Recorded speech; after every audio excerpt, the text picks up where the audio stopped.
Assignment 5, Implementing Effective Instructional Strategies by Tim Bergsland.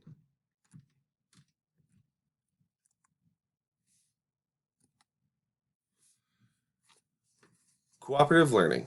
Students learn cooperatively in small groups that work together so that each member's success is closely related to the group's success. Cooperation does not mean having students sit side by side at the same table to speak while completing their individual activities. Cooperation does not mean assigning a report to a group of students in which one student does all the work while the other students sign the product. Grouping by ability level should be used sparingly, and groups of 3 to 4 students are the most successful. In the PE arena, what I like to do in my classroom is I like to split the ability levels throughout all of the groups. So if we are playing hockey or basketball and I have a group of students that are on outside club teams, I like to lean on them and let them use their skill and leadership to help the other skill ability students to feel included and to give more of a leadership role to those students who are quote unquote the sport experts. 5 key elements of cooperative learning are positive interdependence, individual accountability, face-to-face or promotive interaction, interpersonal and small group social skills, and group processing. Positive interdependence is also the sink or swim together mentality in a group. The group must believe in each other's strengths that bring to the project or the activity. This is where, if we're playing a team sport, that the team members really rely on each other, whether to focus on defense or offense, to know that their team member will do that assignment for their game or the activity that we are playing. Individual accountability. Students can learn together but work independently. This element prevents students from just piggybacking onto their other members' work on the project and, like I said before, just signing their name to the finished product. Face-to-face or promotive interaction. Students work through problems and explanations using oral communication. We have seen this not only just inside the classroom when we have students in front of us, but through distance learning, it was a simple solution of a Google Meets, which our students became well versed in through distance learning, where they could still, even though that they were separate, they could still work together. Interpersonal and small group social skills. This is how students can focus on the task at hand with their content and how to communicate with each other. Leadership skills and conflict management come into play with this element. Group processing. Students will reflect on how their group work has gone and what next steps they can take to improve their work and communication. These last 2 skills and elements really go hand in hand with conflict management and leadership skills, where they can reflect on maybe some of those conflicts and how they could have better handled it or communicated with each other. Some cooperative learning techniques that you can use in your classroom are think, pair, and share. This allows students to think about a problem and work through it together cooperatively. It's an excellent discussion tool for the classroom. Peer editing. This is a writing technique. This is a technique that allows students to review writing as it's still being creative. Most editing comes in the final stages of writing, where peer editing lets students bounce ideas off each other in the idea creation process of writing. And then note-taking pairs. This is where, and also a technique that would use reciprocal teaching, where students will summarize their understanding of a subject and then with directed questions will together see similarities and differences between each student's notes. This is really showing off each student's strengths and kind of opening their eyes to maybe looking at some content or curriculum in different ways, learning from each other. So now, why don't you turn to the next person that you are sitting next to in this staff meeting, and you can use your own think, pair, or share activity. Think about this. Have you used some of these methods before in the classroom? Was it successful? And could you have used some improvements on some of these techniques? All right, welcome back from that great think, pair, and share. Thank you for sharing all that with us. So the next strategy that we're going to go over is the reinforcing effort and providing recognition. Not all students realize the impact of effort. Students can change their beliefs on the importance of action. Teaching about the importance of effort relates to building growth versus fixed mindsets in students. Showing students how their efforts tie to results by tracking rubric scores and recognition could reinforce beliefs that tie effort to success. The reward is most effective when it is dependent on reaching known performance standards. Rewards do not necessarily have a negative effect on intrinsic motivation like some may think, but it is the worst result for using rewards would be giving praise or rewards for easy tasks that can undermine achievement. Now, this is where I will not use a reward for maybe a routine situation in the gymnasium, but this is where I would give recognition for some of those routines that we have been going over since the beginning of school. Say that it's time to line up and a particular student does an awesome job of lining up with 0 reminders. I wouldn't necessarily give them a reward, but I would definitely give them a recognition to support that action that they just showed. Some classroom practices related to recognition are symbolic signs of recognition. These are your stickers, your stamps. Ensure that these tokens are given to meet performance standards to create a positive or no impact on intrinsic motivation. Pause, prompt, and praise. Pause students in work. Prompt, have a supportive conversation on how to improve work. Praise, after some time and evidence of improvement, congratulate students on their newfound success. This is one of the practices that I love to do. If we are in the middle of a game or an activity and I'm seeing positive things, I will just stop the activity right then and there, give some praise, and let everyone know, let's keep up the good work and let's keep playing. I like to get it right when it's happening so students know and can realize, hey, what we are doing is exactly what Mr. B is looking for in our gym class. So I like to get it right then and there.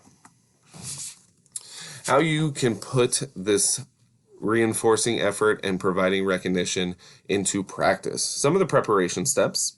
You can gather stories, articles, videos about people who triumph through effort, gather goal setting and tracking tools such as effort and achievement rubrics, design lessons on the importance of action and its connection to external results, whether that be achievements, and internal results, brain development. Early implementation steps that you can take are use effort and achievement rubric and a task chart to record effort and achievement scores daily over a period of time. Implement lessons about the importance of effort. Incorporate model stories, discussions, and opportunities for students to tie lessons to their own lives. This I've found is where you will find the greatest buy-in. Once you can relate to the students and their life, they have totally bought in and they now can relate to what you're trying to put forth with effort and recognition. And then finally, advanced implementation steps. Use student feedback to identify the most effective ways for recognizing student work. Incorporate these into classroom routines. Ask students what strategies and practices do they want to incorporate into their daily habits and routines as a result of achievement and effort tracking.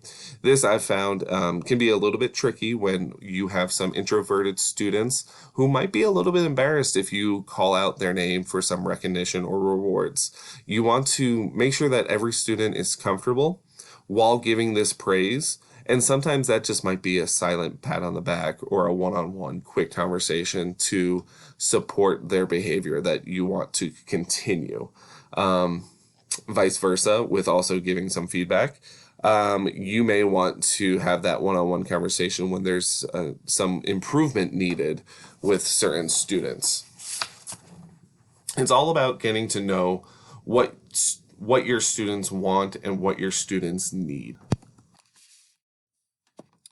Similarities and differences. Identifying similarities and differences can help students build bridges between new and familiar knowledge. Research has shown that identifying similarities and differences helps students deepen their understanding and transfer their knowledge to new contexts. Some classroom practices in classifying similarities and differences. You can use comparing. A teacher-directed way to do that would be the teacher specifies objects to compare and characteristics to use for comparison. Student-directed. Students select objects to compare and to contrast. And then you can use graphic organizers, compare and contrast graphic organizers, Venn diagrams. Classifying. Teachers can specify objects to classify. Student directed. Are given objects to classify and form categories themselves. And then graphic organizers can be used to classify and categorize. Analogies help students acquire new knowledge by comparing them to more familiar things. Takes form A is to B as C is to D. The most complex form of identifying similarities and differences. Metaphors. Teacher can help students realize that two items in a metaphor are connected by abstract relationship. The teacher provides first element of metaphor and helps students identify abstract relationships. We can use also graphic organizers to help with this. And then students can also follow that teacher-centered scaffolding. Students are given the first element and asked to come up with the second element and with the abstract relationship.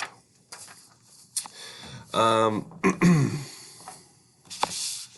then let's go into how can we put this more into practice into your classroom. Some of the preparation steps we can be doing as a staff is identify which concepts could be good to pair with identifying and similarities and differences strategies. Gather and refine related graphic organizers and examples of identifying similarities and differences strategies. Early implementation steps, we can facilitate teacher-centered activities at first to build specific skills related to identifying similarities and differences. Use timely descriptive feedback to help students reflect upon, explain, and refine the connections with these strategies. Some of the advanced steps could be facilitate more student-centered versions of identifying similarities and differences strategy activities after other activities have been modeled and given practice opportunities to students. Here are some examples. A lot of these are Venn diagrams as well as comparing and contrasting words, kind of using this as a guide for some of these activities here. This particular one is talking about the Magic Treehouse book number 1. Take a look at these real quick for us. All right, and then finally summarizing and note-taking. Summarizing involves deleting, substituting, and keeping information. The skills of require a deep analysis of this material. Summarizing and note-taking are powerful learning strategies. Teaching students to summarize and take notes can help them become more independent learners. Some of the classroom strategies for note-taking. You can model.